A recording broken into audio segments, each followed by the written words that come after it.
School থেকে বাসায় ফেরার যে সময়টুকু, এই সময়টুকুও ও ওর বাবার কথা ভুলে না।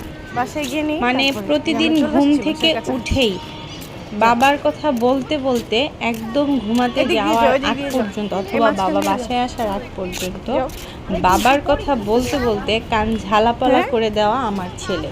স্কুল থেকে বাসায় ফিরতে ফিরতে ওর বাবার কথা বলতে বলতে আমার মাথা নষ্ট করে ফেলছে।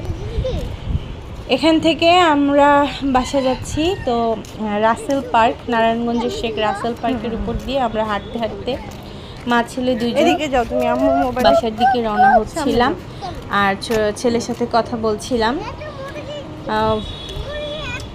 আসলে স্কুলে পাঠানোর পর বাচ্চাকে যতটুকু সময় হাতে থাকে, এই সময়টুকু বেশিরভাগ মায়েরাই এই ছোট বাচ্চাগুলোর সাথে স্কুলের ওই সময়টুকু স্কুলের বাহিরে বসে থাকে, যাদের সম্ভব হয়।